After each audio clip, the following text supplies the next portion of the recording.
Well, welcome to Island Living Today. This is a monthly series with the goal of helping you live with greater ease and joy on Vancouver Island. On the first Wednesday of each month, we invite different local experts to share insider tips for homeowners and answer your burning questions about buying, selling, and moving homes. Island Living Today is made possible by our three amazing hosts. Connie, why don't you introduce yourself? Sure. I'm Connie Henschel, and I service the Ladysmith to Qualicum areas. I've been in real estate for almost 15 years. While I work with clients in various different scenarios, my real passion is helping clients who are relocating to Vancouver Island because I love to show off our special spot on the map. Oh, that's for sure. Laura, would you like to introduce yourself? Yeah, absolutely. I'm Laura Healy, and I work primarily in the Nanaimo area, but I do travel a bit here or there with the right client. I'm really into estate business and tenant-occupied properties, but I mostly sell residential real estate. And finally, I'm Denise Hodgins. And for those of you who don't know me, I specialize in the Nanoose to Bowser area, and I am a luxury property advisor. I am certified now, so I'm proud to announce that to everybody. Doesn't mean I won't be helping with other properties, but I am a luxury property advisor. So without further ado, I'm going to introduce our guests. We are going to have with us today James Robinson and Baylee Caswell, and they're going to be talking about our home inspection series, and the topic today is electrical systems. Baylee Caswell is a personal insurance advisor, and she operates out of the Rutherford branch of Hub International. Welcome, Baylee. She loves getting to know each client and including their homes let me start that again. She loves to get to know each client, including their homes and their needs, so she can match them with the right home insurance. She always brings a personal touch, and she has great relationships with underwriters and stays up to date with regular and specialty market offerings. As a result, she's able to help homeowners access a range of insurance options. Baylee is also a lifelong Vancouver Islander who enjoys fishing, camping, and exploring our beautiful surroundings. And James, welcome, James. Right. We're pleased to have James with us. He has over 25 years of experience in the skilled trades. He achieved his Red Seal Master Electrician designation along the way, and now leads Wave Home Inspections. As an expert in comprehensive home inspections, he uses advanced thermal imaging to uncover hidden electrical and moisture issues and is adept at radon testing. As a service-focused professional, James collaborates with his clients by listening to their homeownership goals and sharing his insight. From Victoria to Campbell River, that's a big territory. And from heritage buildings to downtown condos, James delivers passion and guidance to every project. So you've basically got the island covered, James. Yeah, I was in Port McNeil even a couple of weeks ago, so I do some driving. That is a lot of driving. Those are long days, those ones. But I'll say. yeah, that's okay. Yeah. So why don't we get into the meat of this? Laura, Connie? Okay. Well, James is on the hot seat right off the bat. Yeah. So, hey, James. So we understand you were an electrician before you became a home inspector. So some of our questions we're going to start with are kind of giving us a breakdown of how electricity has evolved over the past 100 years or so in home construction. And we're going to kick it off with talking about the kind of the oldest, most outdated type of insurance, knob and tube. Yeah, so knob and tube was back in the day. If really in general, if you come across knob and tube in a home, you really want it to be deactivated. You don't want to see it in use at all. And then that plays a part in the type of panel also. It'll be a fuse type panel, so no breakers. It'd be just screw-in type fuses. So those kinds of things, we don't want to see it. It's because it's usually one circuit, and it's your team. The splices are going to be open air splices in the attic usually, or in the walls. You have porcelain insulators. They make a hole in the wood, and then they stick this porcelain insulator in there. And then the wire, which has got usually a fabric wrap on it, just goes straight through that hole, and it free airs. And the insulation is buried around that, and so you got lots of issues and lots of dangers that could be happening over the years. Lots of fires were started from it. So of Wow, yeah, course, I can imagine that. Probably that's where the era of unplug your unused electricity came from. You know, unplug your unused items like your lamps. You'd always go around your grandmother's house and everything would be unplugged, you yeah, know? unscrew fuses and all that stuff back in the day. Yeah, they try and make it safer. And if rodents or something, chewed on that wire, it's I guess it's a good rodent trap in a sense too, I suppose. But So yeah. from knob and tube, where'd we go, James? Then they kind of went into like a wrapped, they started wrapping the wire, the conductors. It was still just two conductors. And then you'd have like, it's an asphalt based wrap. And the problem with that wiring as it became obsolete is because it was only good for 75 degrees Celsius. And eventually they did at least add a third wire for a ground once they started grounding outlets. A lot of older homes were ungrounded. So you only had two prongs. So it wasn't, it was an ungrounded outlet. So to make that safe right now, I still find those circuits, I still see I'll see a normal receptacle, but when we test it, it says open ground. So we want to protect that circuit. You can make it safe. They don't expect you to run ground wire all through the walls and they're all finished. They'll want you to put a ground fault circuit interrupter in there. So the breaker can be GFCI'd or an outlet at the very beginning of that circuit. It can be a GFCI, so ground fault circuit interrupter receptacle. And that can protect all the other open grounded receptacles, makes it safe. Okay. And as they grounded the wiring, you still had a lot of asphalt wiring. But it was only good for 75 degrees Celsius. So then we started having issues with fires. I think around in the 80s, late 80s, 90s, early 90s, they started to change the rules, probably into 2001 or 2002 in the code book. They wanted the wiring into the electrical outlets or the outlets in the ceiling for lights to be rated for 90 degrees Celsius. So that wire was now not fit for 90 degrees Celsius. So you'd have a lot of ceiling fixtures, people would install them, and it was hard to put the ceiling fixtures on with all the insulation on them. So they rip off the insulation on the fixtures and then they just put it up there. And then the lights weren't bright enough. So they made, screwed in 100-watt light bulbs into a fixture only meant for 60 watts or 40 watts. And now we have issues. So I came across lots of wiring in the field that was brittle and cracked and broken away just from the heat. It wasn't meant for that heat. So nowadays the wiring it's rated for 90 degrees Celsius in the ceiling, and it's called Lumex. So really, they had a little field of aluminum. So you talk about the aluminum wiring. So when we had the little burst of aluminum field wire, you still use aluminum today, but it's only for larger conductors. Okay, so like your oven, some tech field feeders for sub panels and stuff would be aluminum. It's just a cheaper conductor. It's more affordable, and it's not that it's not safe. It's just the issues we had with the field wiring for outlets and switches, and it's called cold flow. So when you had a single conductor of aluminum and you just had a small little area that would make contact, so inside an outlet, let's say, inside a receptacle, they'd push aluminum into the back. You got a little spring there. It's not pushing down very well. It's not very good contact. Or somebody would put it under a screw. And if you load that circuit up, so let's say a 12 amps or 10 amps on that circuit, the wire starts to get hot.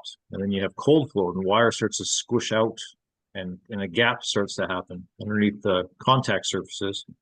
So as you lose your contact surfaces, you lose contact, the voltage goes down, the current goes up, the heat, voila. Then we had fires. So in order to fix that, now you just need the pigtail copper onto those aluminum areas with a penetrox or a form of antioxidant underneath the morettes. So we'd take the aluminum off the switch or the receptacle, and then just moret on a copper piece of wire, and then just some penetrox.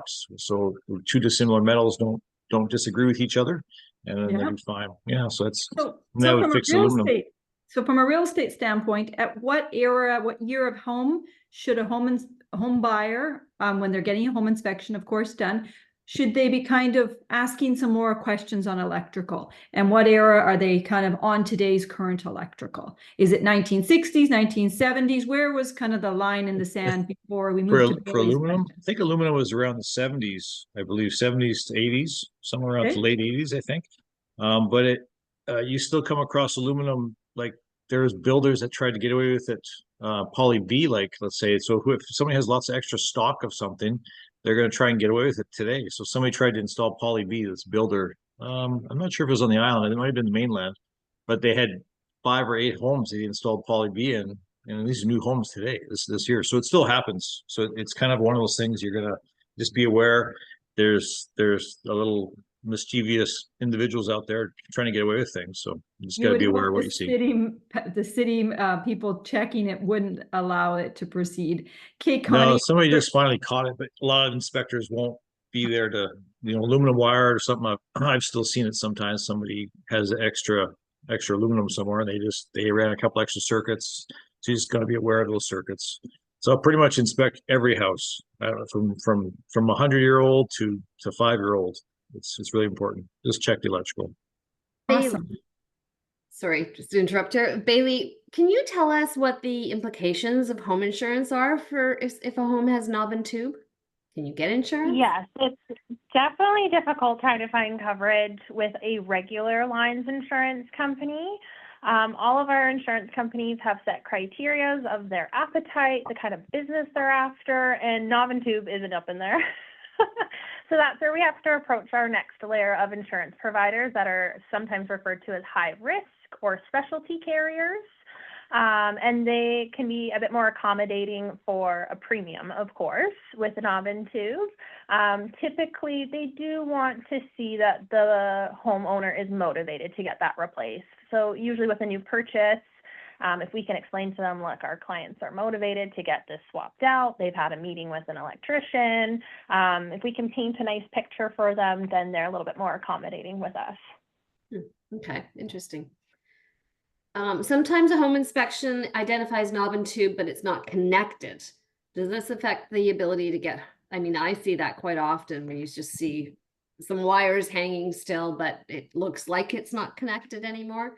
Mm-hmm.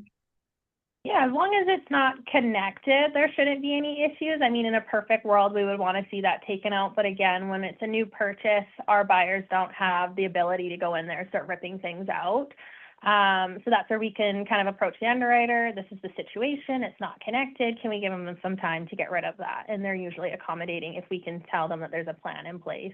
And that's not a B lender or some secondary lender. That would be like your normal ones. Can usually as long as the major appliances are connected to a breaker box, that's all, at the very least, copper pigtailed.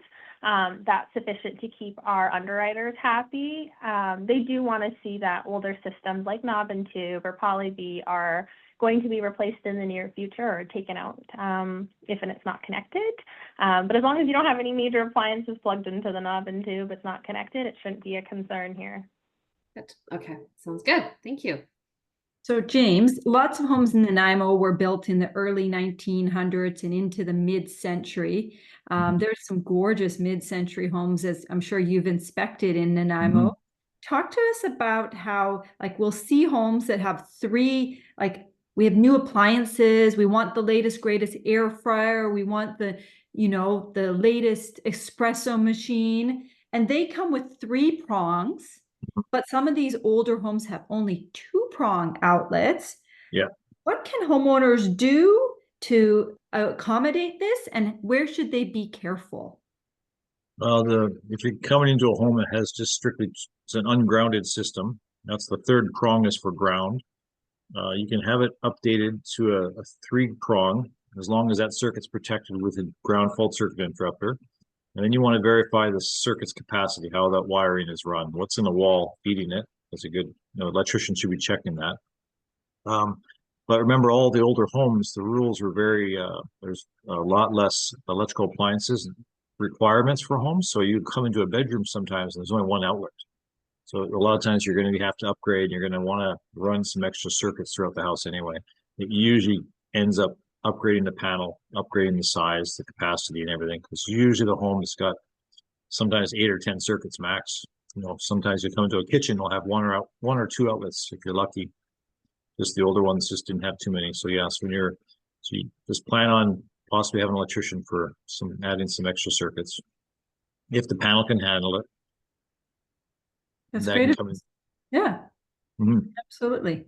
Mm-hmm. Baylee, would something like that could you get that covered by insurance, like rewiring a house?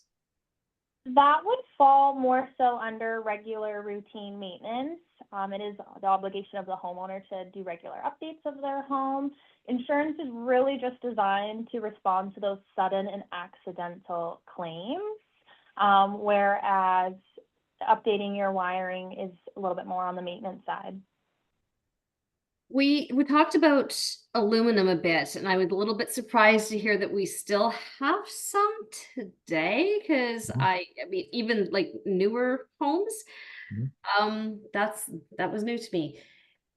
How does that impact, and how do we even really know? Because I mean, a lot of the stuff, you could do a home inspection and it says it's copper wiring, we just say it's copper wiring, but they haven't seen everything. So how do we detect? Yes.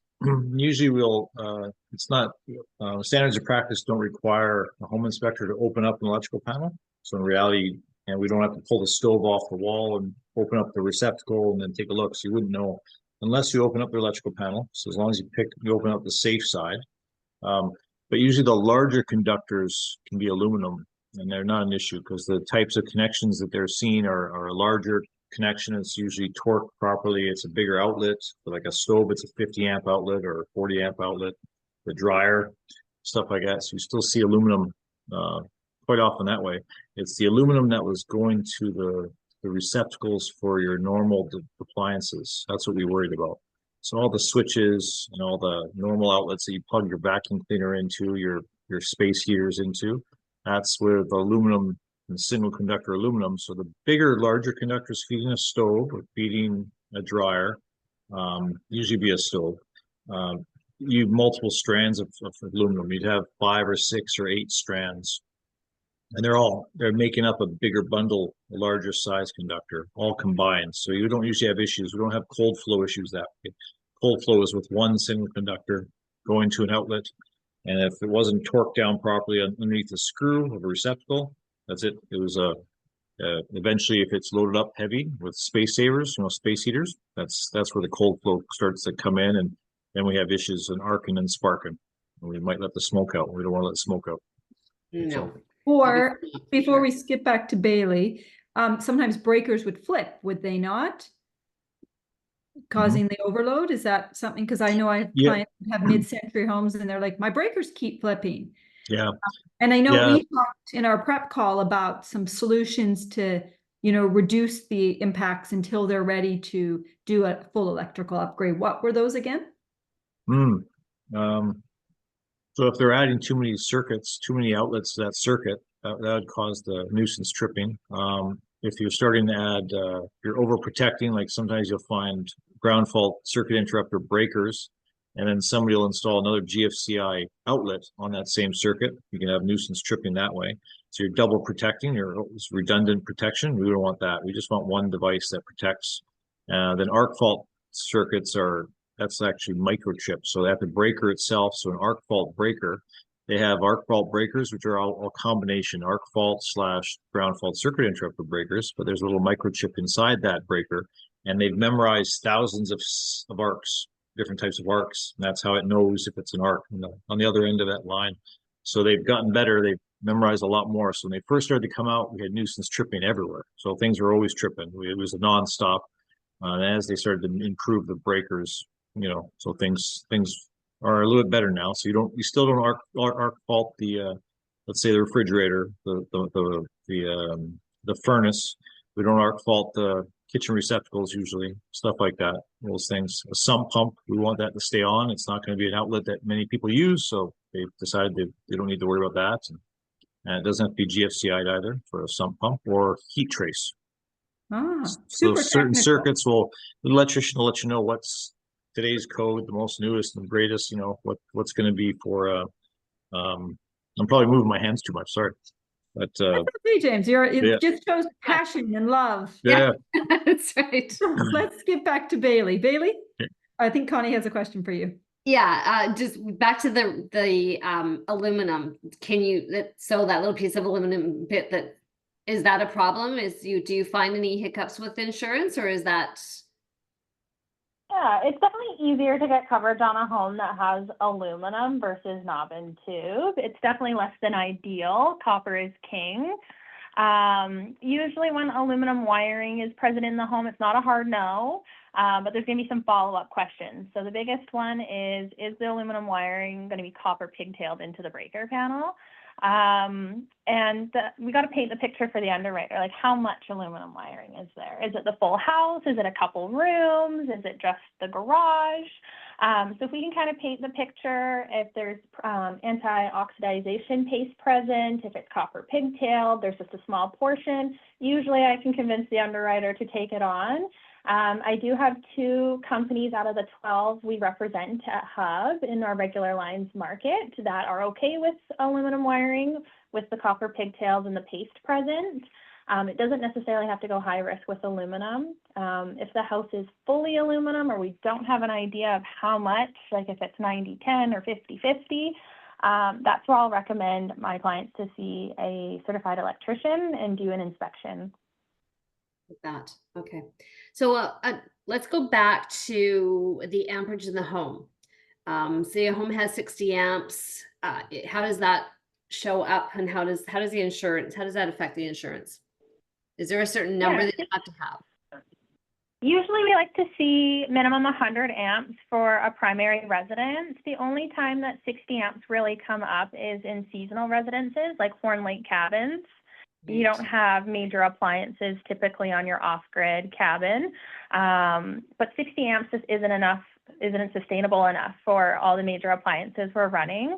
But for seasonal residences, it's not a huge concern, but 100 would be like the baseline where you would want to be minimum.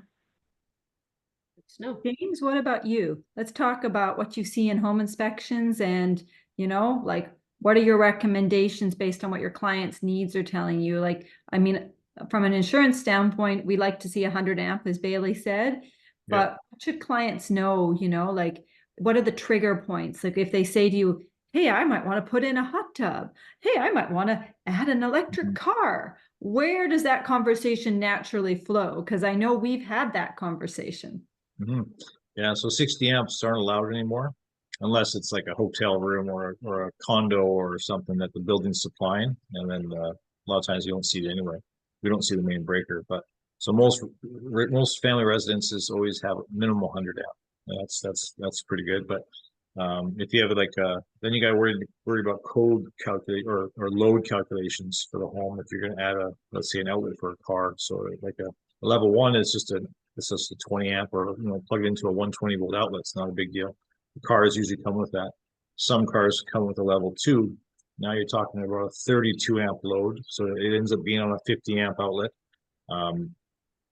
So that calculation, you got to start to think about the house. So what kind of heating is in that house? Is that baseboard heat? Is it electric furnace? So it's an electric furnace. It's already pretty much working the 100 amp. Just a lot of times it's the electric furnace. So lots of things, but yeah, you want to talk to an electrician for proper calculations. If you're going to load up with the level 2 or more higher charger. So if you want a Tesla and they want the fancy level 3 chargers, yeah, you're upgrading that panel for sure. When we were chatting, we were talking about how people just think they can just plug their car into kind of a dryer vent plug. And there's some, talk in the industry just about how these are now catching fire and that having a necessary surge protector, having a licensed electrician come in and put in your dedicated plug and really doing that load calculation is key. Yeah. What are you seeing? Are you seeing anything from the home inspection world? Is there anything that they're from your association telling clients to, get further verifications? I know new construction has that plug often in the garage. Yeah, if it's a plug in the wall, right now the electricians in town that I've noticed don't spend the extra bucks for it's made by Hubble, and so you can get an outlet that's made that just used for your, let's say, your range. It's a 50 amp outlet. It costs about 12 bucks. It's the duty cycle and the load of a range. So you have 3 or 4 elements on top. They cycle on and off. So let's say you're cooking four pots at the same time and the oven's on. The load in the oven up and down, on off, on off. The loads on top of the stove are on off. So they cycle. So you're never really going up too high. You rarely would see 30 amps or 35 amps on that circuit from a stove, even if they're all cranked, because they're going to turn on and off and cycle. But a car charger, on the other hand, it could see 32 amps. I'm just using like a Ford Lightning right now. So the level 2 charger on the Ford Lightning, you plug that in. I think it'll see about 32 amps. It's about 7,000, so 7 kilowatts. So 7,000 watts per hour it'll charge into the vehicle. The vehicle's battery is about 98 kilowatts. So you do the math as to how many hours it takes a full charging, a full duty cycle of that 32 amps constantly on that receptacle. So some electricians are just paying $12 for this outlet. I'm like, uh-oh, it's not good. And in the States, I've been noticing lots of them melting, some are catching fire. They're just not meant for that cycle. And it's just because it's still such a new thing. So the electrical code hasn't quite caught up yet. But some guys are using the Hubbles now, and they have torque specs, and they have a total different way of forming a connection, terminating the proper conductors in there. I've actually installed one a few months ago, and it's about $180 special order, or $240 in electrical wholesaling compared to $12. So that kind of tells you what the difference is of those outlets. And that's why they're just a better outlet. It's safer. It's not going to catch fire. James, Yeah, you're that's scaring super key. me. I have a car charger at home. You're scaring me. I had an electrician come in and install what looks like a dryer plug. Yeah. I don't like it. Well, and also you can always upgrade it. Don't worry. Yeah. The electric cars, many of them now have features that you can charge them at set times. So I predominantly have my car set to charge from 11 o'clock onwards at night. Yeah. And so that's when my house has the lowest use, because generally I'm sound asleep at that time. And then it starts up and it's ready to kind of recondition its battery for 7 a.m. start. And that was a recommendation that came with my electric car. And with rumors of us getting tiered electrical, I kind of got a habit of it at an early stage. Yeah, because the cars now, they'll warm the batteries up. They'll have a circulate pump that pumps the hot fluid through the batteries, keep them warm, condition them, and then charge them. So it's just a level 1. It's just like you're plugging into a 120-volt outlet.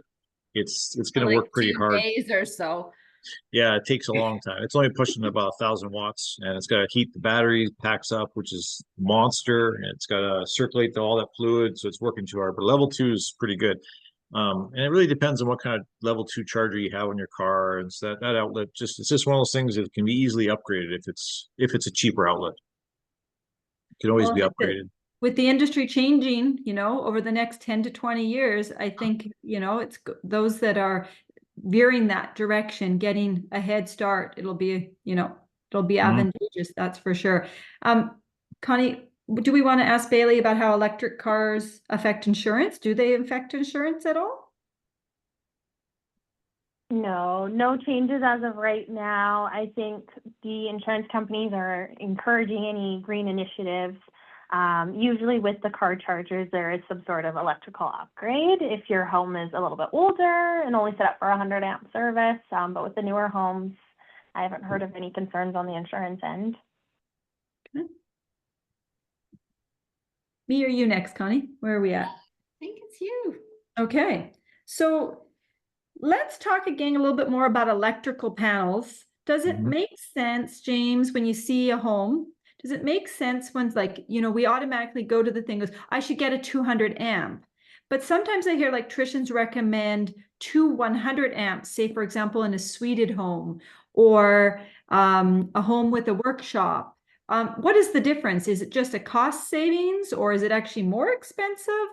From your electrical background and home inspection background, what are you mostly seeing? Are you mostly seeing clients upgrade from 100 to 200 or? Yeah, a lot of times it's most electricians just say upgrade to 200 amp. It's just a common thing, but really you can calculate. I've been in lots of homes that have 125 amp out amp main, and it's electric heat in the house, and it's a sizable house, 2,500 square foot, had electric baseboards covered by 125 amp, main breaker.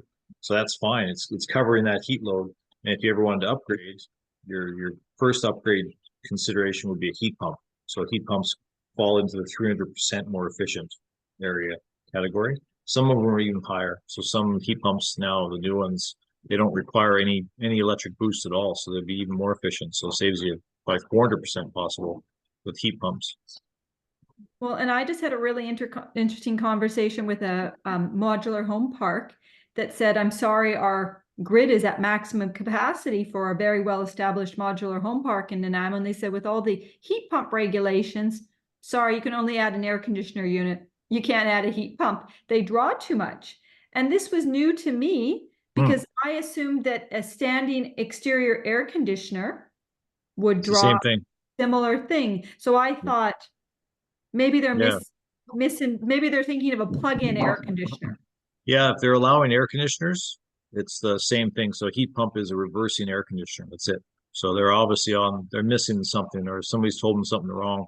And even the new efficient ones are, if it can cool your home, it can heat your home. That's how you look at it. So the heat pump is definitely the way to go, because if you take away the baseboard heaters, electric baseboard heaters, disconnect them or don't use them, and you just use the heat pump, they'll find their grid there'll be much more room on the grid, quite a bit, considerable. Fascinating. And where else are we seeing like a great misconception in home insurance as well as in construction, I find, is that people assume that a legal suite has to have a separate meter in Nanaimo. I don't believe that's the case. James, do you have insight before we pass it back to Baylee? No, that I don't have too much insight on there. I find both. Okay. I don't know if it's legal or My not. knowledge is that technical safety, which is your electricity, division, your overhead, doesn't necessarily speak part and parcel with the city. The city has their building requirements, and electricity is another one. So often we'll see a home, a legal suite have shared electricity, which I find fascinating because a lot of buyers will assume, oh, it's a legal suite, it must have 2 meters. And I always say, until we verify there's 2 meters, we don't know if that's the case. Yeah, sometimes you can put CTs, circuit loops, and you can identify the circuits going into just the suite, and then they can monitor their own voltage or power usage that way. There's systems out there you can install. I have seen those in a property that had a little cabin that didn't draw very much power. So then they had a reader, an app that showed what percentage of the bill should be sent to the cabin. Yeah. If you can isolate the circuits going to whatever suite, then you're good. Yeah. And then you can isolate what they use and draw. Then you'll have the app, and there's lots of different models out there and brands. Should be okay. Fascinating. Pretty handy anyway. Interesting.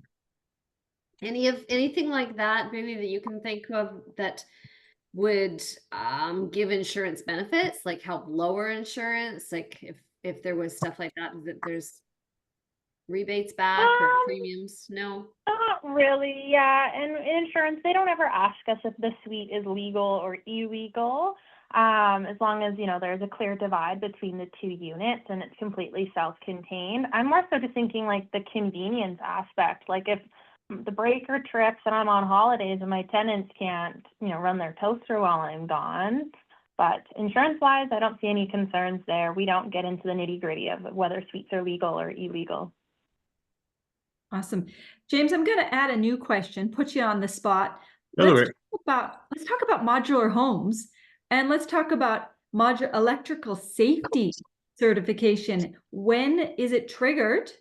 And what do buyers need to know, and what do sellers need to know about like the legality of it? Because we as real estate agents are not able to list a modified modular home in any capacity if it's not been electrical certified. And that's now a firm rule as of August 1st. Yeah, I heard that too. And so they have to be inspected now before any sale. Is that correct too? If they've been modified, and the modification okay. can be a light fixture, a heat pump. Okay. And now there's a piece of vague information I was wondering what your knowledge was that sometimes if it has a permit taken out from technical safety, for example, a heat pump, it doesn't always trigger it as long as the permit has been opened and closed and attached to, and the documentation is valid and presented. Yeah, that would make sense. Usually you'd see the sticker on the panel anyway. So I'll take pictures of the panel, of the stickers, any labels on a mobile home or something like that. So usually, as long as it's been the permits was done, usually has a date on there, 2017, such and such. And if you find the heat pumps around the same year, then you probably look that up and find out it was for that purpose. Yeah, the Technical Safety BC told me that if you don't get a copy of it, they might not have a record, because for years, electricians were required to fax in the permits. And so we find a lot of times home sellers may have bought a modular home 3 or 4 years ago. It may have been appeared to be all good, but now with the new regulations, they'll be required to update the electrical and have it safety checked. Oh, I'm sure that that's an insurance requirement, Baylee, is it not? Because I'm sure there's limited people who are insuring certain modular homes of certain ages. Yeah, modular homes older than like 30 years can be a little bit tricky. They kind of look at the application as a whole. So even like the housekeeping, the CSA labels, the technical labels, usually over 30, 40 years, they might want to see an inspection, because that's kind of the standard is every 35 years, you should be upgrading the major systems in your home. Okay. Does that apply to single family as well? No, as long as there's no red flags and we're using up-to-date materials like copper and minimum 100 amp service, the underwriters aren't electricians, so they're not asking for anything above and beyond just the minimum baseline of 100 amp copper wiring. Where do you see the changes coming? Like, in February we had the polybutylene, poly B excitement. Where do you see the next one being? If you had a magic ball, Baylee, where do you what will be the next item? Poly has been the bane of my existence. I think underwriting is just getting harder and harder, tighter and tighter, because we are in such a hard market right now in the insurance industry. And like I said, every insurance company has their appetite, what business they're hungry for. And I think they're going to start saying no to a lot more.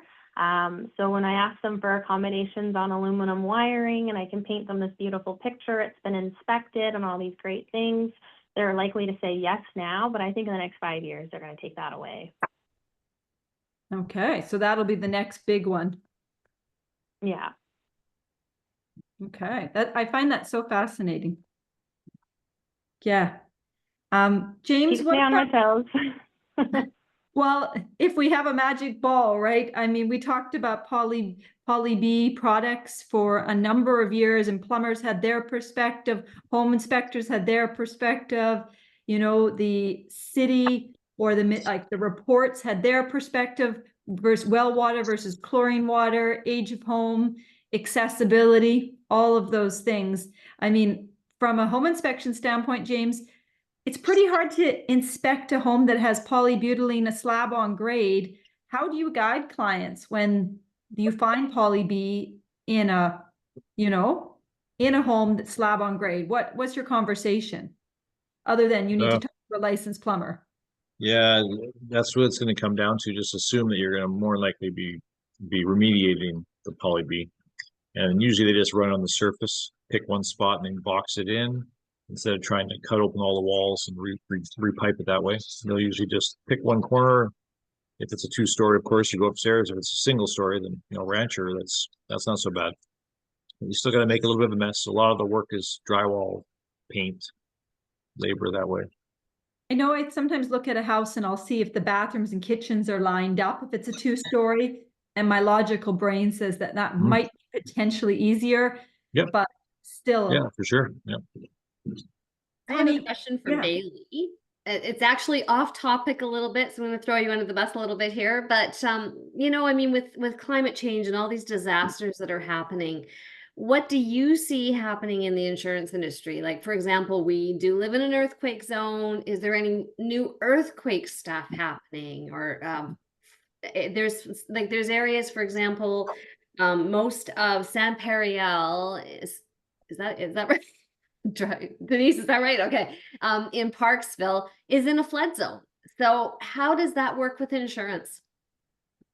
Yeah, so ever since we experienced those atmospheric rivers a few years back, the insurance companies kind of remapped out their flood zones. So before it was very vague areas. Now they are down to the postal code. I'm noticing it's hard to even get water coverage for the condo buildings by Long Lake. Even though that has no inflow or outflow. So they're very, very picky about proximity to waterways, the likelihood of, change in water flow patterns like we're seeing still to this day. They're either not offering water coverage in certain areas, or they're putting a limit of sometimes $10,000, $20,000, $50,000 in coverage, which isn't a whole lot of coverage, especially for detached homes. Right. Wow. What about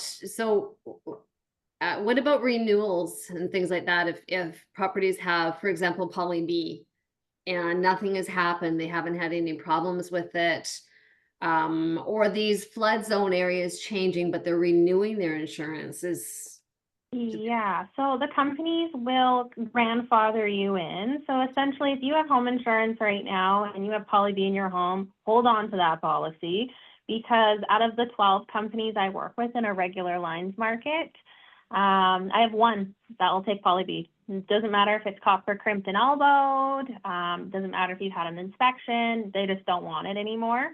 Same thing with the water zones, right? If you're in a high-risk flood zone or a high-risk earthquake zone, hold on to the policy you have, because you aren't going to find that coverage as a new customer at a different insurance provider.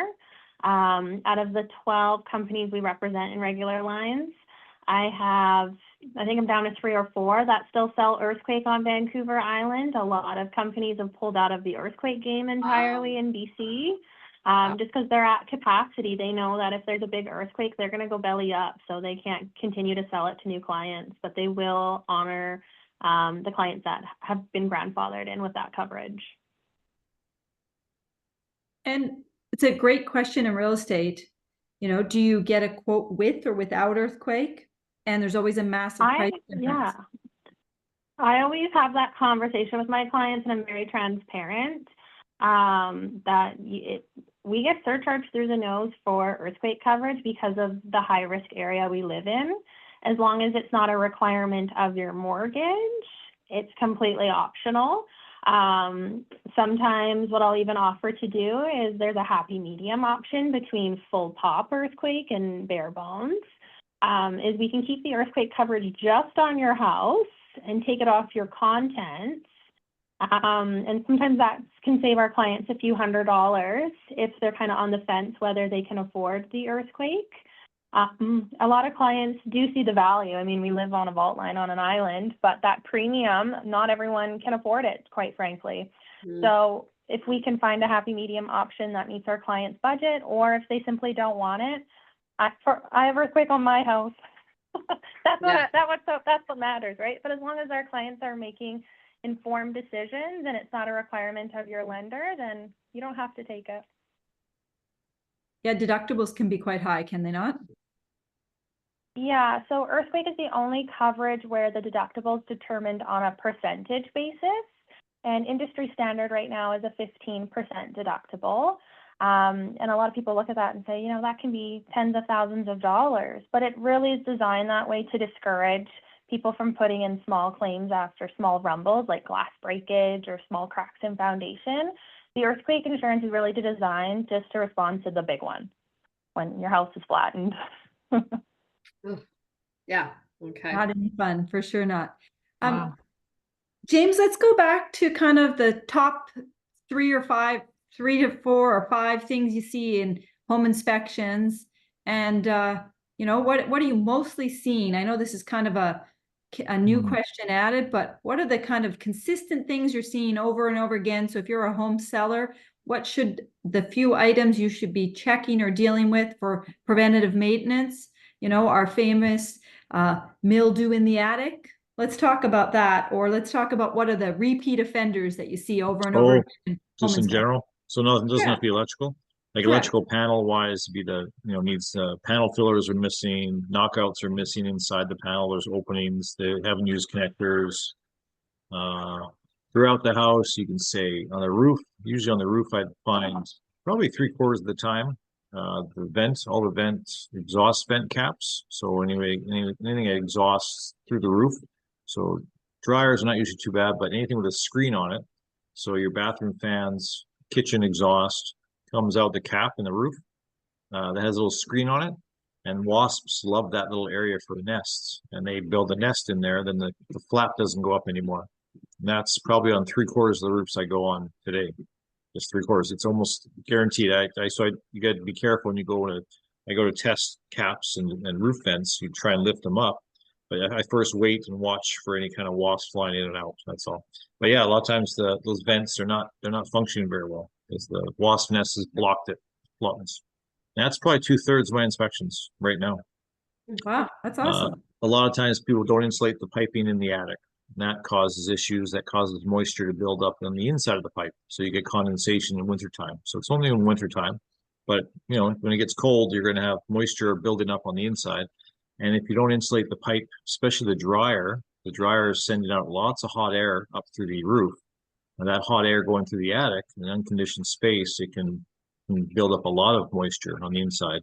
And moisture and lint don't go well together. They build up really fast. So you have lint will build up really fast and cake up on the inside. Then you have a risk of fire. The chances of fire go up quite heavily.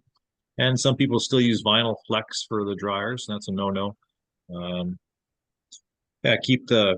like to keep a lot of the areas underneath mobile homes and even crawl spaces. Keep the areas plugged.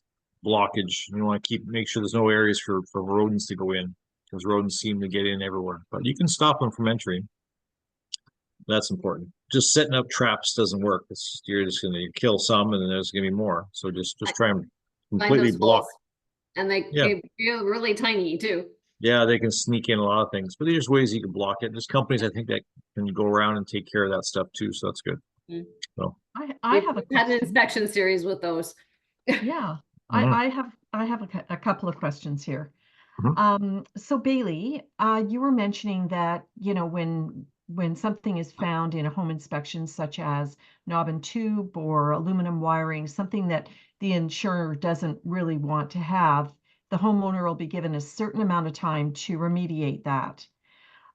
What type of timeline are we talking? Like, are they fairly reasonable, or is it within a month of moving in? Yeah, so these are case by case, of course, but if I can paint the big picture and be like, the client has an appointment with an electrician, they have paid a deposit, they have an appointment booked to get this remediated, usually I can buy them time between 30 and 60 days. And if that's not sufficient, then I can say, look, all the electricians in town are booked until such and such a date. And if I can really just show the underwriter that our clients are motivated, I'm pretty good at getting my way. But usually the accommodation period is around 60 days. Okay, and is the same true for hot water tanks? Because I think that's the number one thing when we go into a home. A lot of times the hot water tanks are old and they need to be replaced. And I always tell people, don't worry about it. You'll be given some time, but I don't ever specify, right?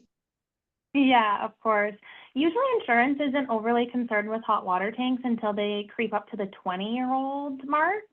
And then at that point, if the hot water tank isn't going to be replaced, they'll just put a restriction in coverage that damage as a result of the hot water tank is just excluded until it's replaced.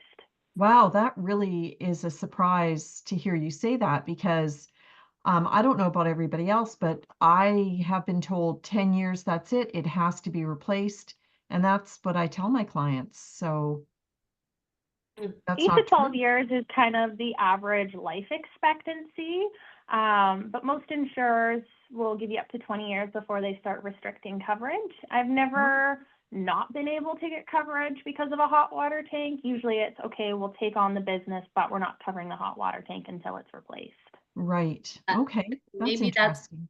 Maybe that's because hot water tank companies, like manufacturers, say, their life expectancy is this amount of time, but in true facts, under a perfect world, they can last 20 years without a problem. I mean, I've been in through home inspections that there's a 40-year old tank and it's not leaking, right? So That's right. Yeah. James, you could probably Exactly. add something, right? Mhm.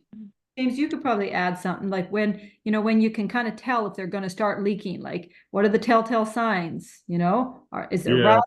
What are What are you looking for off the bat, you We're know? always looking for rust. And then, once it's over 12 years, I stop trying to guesstimate the age, but we try and look up the age, of course. There's some tanks out there that are like lifetime warranty though, too. So you can get some really robust ones. They're quite expensive, but keep in mind they're quite the energy hogs. They're quite heavy. So I've we do, installed some of those CT loops because a client or customer had a nice house in the water, and she said her electric bill was $800 a month. And I started asking what kind of loads you have in this house. And he said, well, we just got this big, nice, fancy hot water tank. It's guaranteed for life. And I was like, uh-oh, it's guaranteed for life. Okay, I want to see this thing. And then she said after about a month of the system learning what devices and loads were, it has little bubbles and it identifies what the loads were naturally, just from all the use around the world of the same device. So she Wow. said, yeah, 50 to, or no, she said about 70% of her electric bill was that hot water tank. wow. So yeah, so it's Gail Ord has a question for you, James. Now, Gail, would you like to pose the question, or I can? So Gail is asking, can thermal imaging Mhm. detect carpenter ants or termite damage? You can only really, and that's if you're really doing a crazy slow inspection with thermal imager. We usually just use it. We're looking for anomalies of moisture, really. So water evaporating, you're looking for cold spots, hot spots. We're not really hitting it hard with thermal imaging as such a matter that you're really concentrating down in corners and areas where you use moisture meters and stuff. But ants, I think if they're grouped up, you might pick up an ant. Like you can pick up a big spider. I've picked that up before with thermal imagers. So the same thing could be done with ants, I'm sure. Yeah, but they'll be behind the wall. You won't be able to see them. So we'll be looking for a hot spot, and we'd have to really know the temperature of the whole wall. We want to make sure nothing's weird on the other side of that wall. Is there a water line in that wall? There's too many variables, so it's not very accurate to use thermal imaging for that. You It's could, probably, so you're if probably going to see the ants. you'll probably see the ants coming out. Yeah, Yeah, yeah, that's right. Yeah. yeah. Yeah, it's not probably the thing that exterminators or pest control. I was just helping somebody that had big carpenter ants, Yeah, and that they were was my nesting there client. Yeah, quite a long time. Yeah, so and I was like, yeah. okay, so I remember there was nothing in there. I didn't see anything, so they must have been cleaned up before, possibly. But yeah, he was. I'm gonna try and call that pest control guy and say, what are your tricks? How do you find them? Because the insulation in that crawl space was nice. It's probably one of the best insulated houses I've ever been in, and there was no signs down there, but it was yeah. So thermal imaging won't work very well for that kind of stuff. It's only for really, we use it for sealing. So we use all the water, any device that uses plumbing or moisture. So we want to see for leaks in plumbing. So that'll usually I'll spot something. I've had that a couple times where I've spotted some things probably half an hour after I've used all the appliances throughout the house. And I go Yeah. down and look at the ceiling, and it shows me something's going on. I go back upstairs, dishwasher is leaking. So that's kind of what happens. Yeah. James, I So, had it find a window leaking in a multifamily. So the seller had installed new windows, with Form B permission, but hadn't properly installed them, and you could see the water flowing down and Oh, the wow. discoloration and rot Yeah. actually occur. But the home inspection caught it because they said there's a huge differential of temperature by Yeah. these windows going in a T shape, like a teepee or a tent shape. Mhm. And then when it got, kind of uncovered, it was all rotted. So Yeah. to say the least, the thermal imaging can be used for some great things, for It's sure. it's first line of defense. And if we do spot something, we verify with moisture meters. So you have to use two tools in once. You can't just get away with just one tool. We have to use both to verify and make sure. Yeah. It could be dealing with reflection and a whole bunch of other things. That's it. You go through training for that. do we have any other questions from our guests today? Does anybody have a question? Happy to put it into the chat, and or if you want to unmute and ask the question yourself, we do have time for that. Going back to insects like ants, it is insect season right now, so a lot of people are finding the ants are pretty active. As was mentioned, and I can't remember how many inspection series ago we did pests, but they said the best thing that you can do is get your shrubbery away from the house. If you can remove all of the plants from next to your house, the ants don't really like to travel unprotected. So that's the first thing you can do there. But yeah. That's awesome. And I mean, like you talked about it, Denise, before we wrap up today, we should have maintenance programs pertaining to this. Like there should be things we do. We should be checking our attics. We should be checking for pests, whether that's ants, rodents, you name it. We should be aware of what's going on in our surrounding area.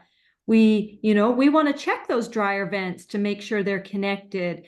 We might want to make sure, like our GFCI plugs are getting tripped and used, right? You talk about that, James, in the home inspections.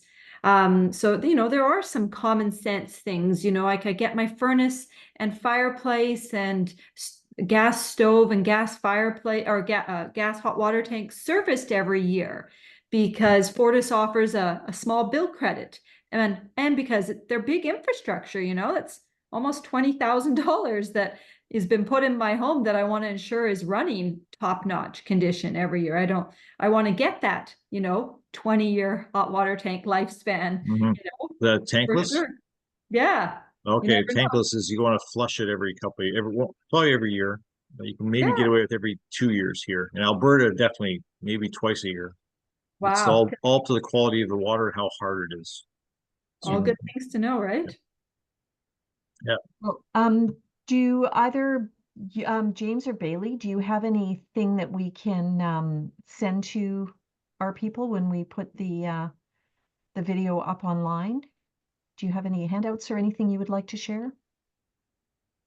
I don't. Don't have any handouts. Okay. No, but I fine. can pass along just like my little email signature that has my contact information. If anyone's looking at properties and they have questions about substandard materials, or if you're deciding between putting an offer on 2 different properties and wanting to compare the insurance on, we can go over that in detail and talk about some of the factors that do play into insurance premiums and being able to obtain insurance. Yeah, that would be fantastic. And James and Baylee, we will have both links to both of your contact information when we post our videos online. Okay. Hey, Baylee, when wrapping up, just before wrapping up, when you get your home insurance renewal in the mail and the number seems a bit high, what should the buyer or the homeowner do? Do you suggest a second quote? Premium? So say premium or rebuild value? I would say the premium. Premium, yeah. So this year we are noticing steady 20% increases with all of our major insurance providers this year. It's not specific to any one person, any one dwelling, and it's just a really unfortunate result of all the climate-related losses we're seeing. This province is either on fire or flooding, it feels like. And unfortunately, the basis of insurance is we do spread the losses amongst the few, amongst the many. So we're all paying for all of the claims being put in across the country. So that's what when you get a quote renewal and it's got a higher premium, it's probably something very little you can do about it.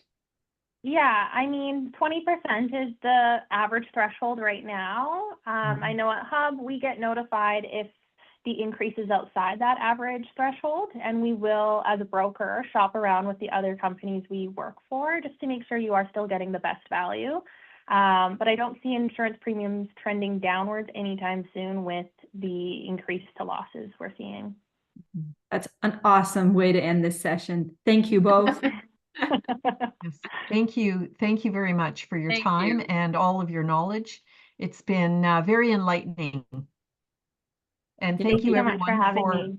You guys are key players in our business. It was fun. Yeah, and thank you everyone for attending and taking time out of your evening to learn more about electrical. And we expanded on that, but yeah, it's all wonderful information. So we're going to say good night and have a wonderful time. And until the next one, I believe, are we doing September? We haven't really decided. With everybody beginning of September and the long weekend and the way that the speaker series falls, we're considering maybe skipping September, but we'll keep everyone posted if we do. But we busy will be time. back in October if we skip. Yeah. Have a great rest of your Alright. summer. Thanks. Good night, everybody. Good night. Right.